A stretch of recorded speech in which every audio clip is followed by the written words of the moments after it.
Hey guys, Shadow Reviewer here, and today I'll be reviewing H20 Just Add Water, Season 2, Episode 13, Moonwalker.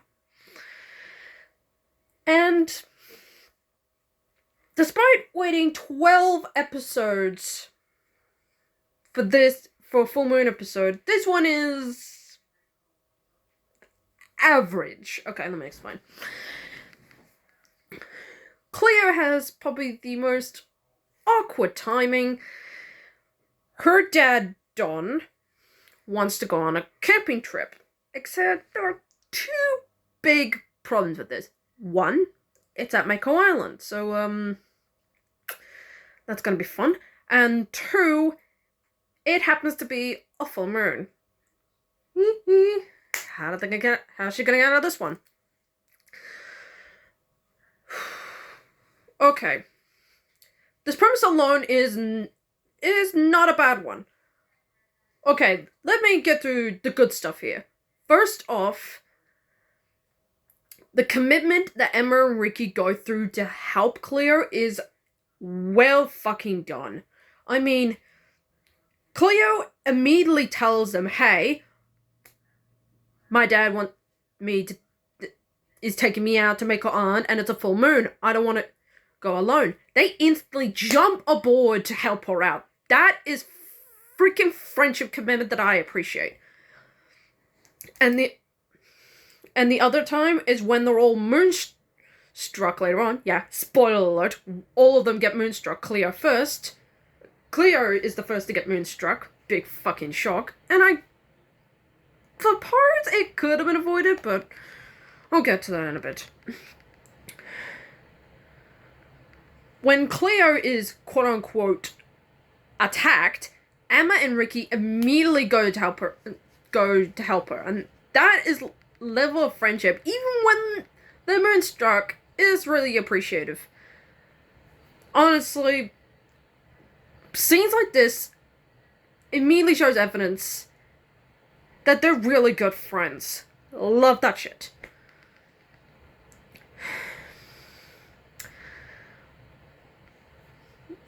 I also love the attention to detail that this is canonically the first time that a mermaid, when they become moonstruck, when they enter the moon pool, they don't enter it from underwater. Well, Emma and Ricky don't, but Cleo does. Honestly, I never realized that. Throughout the whole 39 episodes that I've watched of the series so far, I love that attention to detail. That's actually really clever. And honestly, that's commitment to memory as well. Oh my god, that is really good.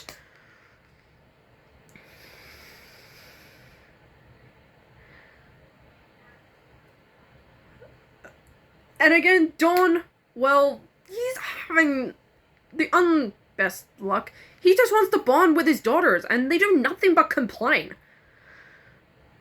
And yeah, camping cannot always be fun, but think of not yourselves for once. And Don's not having the best of it.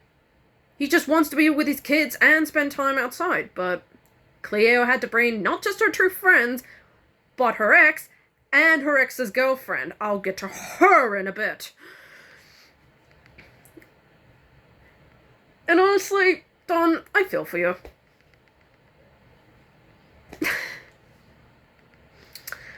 Now, the mixed stuff is not bad, but it can be a bit off. Now, when the girls find out that Charlotte is tagging along, I'll get to that bullshit in a minute. They start telling Kim fake stories about Mako Island. Why?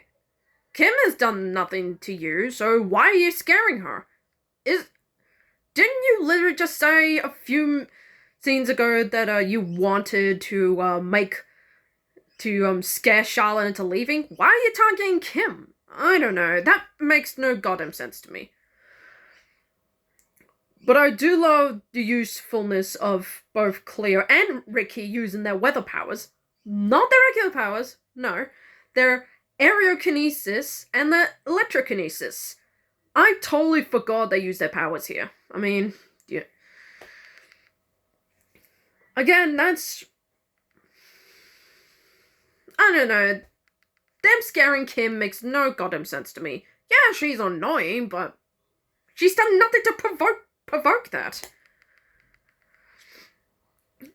And Lewis, I do like you're willing to help your friends, but there's a time where you think, the girls are big grown-up adults. They're 17. I think they could take care of themselves. And they do, to his legit surprise. And now we can get on to the bad stuff. Before I get to the big problem, there's a small level of continuity that right pissed me off. Now, there's a scene where Lewis tells Charlotte, sorry, we can't go out tonight, I'm going to Mako Island. And he tells her that Mako Island is a bad place, but didn't you guys go to Mako Island like 3 episodes ago? Episode 10? You know? Where Charlotte went to go to Mako Island to paint shit? Hello? Continuity? Hello? I don't know. That is so dumb. I mean, shouldn't Charlotte remember she'd been there? Go watch my review episode 10 if you want to know more about that. And now we come to the big problem. Charlotte, sweetheart, I feel you. As being in a relationship myself, I get it. It's annoying that your boyfriend wants to hang out with his friends. But unlike you, I'm willing to, be mature about it. Like, hey, my boyfriend wants to hang out with mates? That's totally fine. That's all good. I can get behind that. You, on the other hand, boy. I mean, I knew that Charlotte was going to get bad, but this is really pushing it. She outright follows Lewis to make her aunt, even though he told her, okay, yeah, she persuaded him off screen that she could come along. Why? Just why? She does not have to follow him every fucking where. I mean, ugh!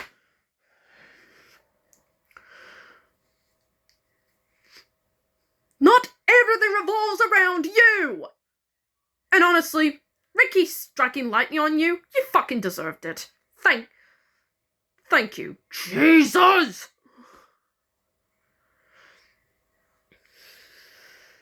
Like, she's literally intentionally sabotaging Lewis's friendship with the girls. Even I wouldn't go that far. I mean, my fucking god. And I'm gonna repeat myself. This is not gonna get any better with this character, isn't it? I know it's not gonna get any better. Okay, now on to the stuff that couldn't make any logical sense, but I can explain it a little bit. Now, the scene where Charlotte finds the moon pool. I think it's a nice, well-done scene. Now, before you ask, shouldn't she see the girls in their mermaid forms when she goes to see the water starting to merge with the moon pool's light?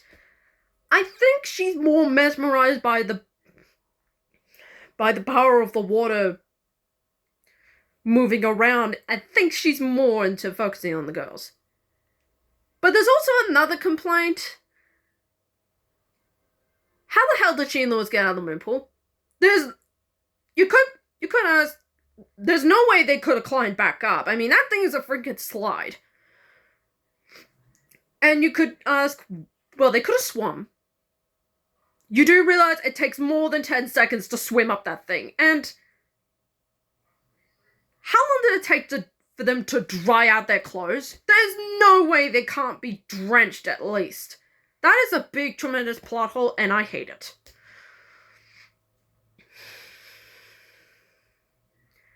And Lewis, actually, I'll get to you in a second. How did the girls know that Charlotte was there? Doesn't the full moon erase your memory of the previous night? Again, level of continuity goes straight out the fucking window with this episode, doesn't it? That is 1, 2, 3 accounts of fucking plot holes in this episode. My god, and I thought we were gonna get to the bad stuff. And Lois, there's a better way to figure out if Charlotte's a mermaid or not. None of the millions of people that can see. What if Charlotte was a mermaid? How are you gonna explain that one? So that's my review of episode 13, Moonwalker. There is an idea for a good episode here, but it's flacked out in execution. When it focuses on the girls, that stuff is great, but when it focuses on anything else, it's pretty bad. Particularly you, Shard. I'm looking at you. And next week's episode is not a lot better than this. Episode 14, Get Off My Tail.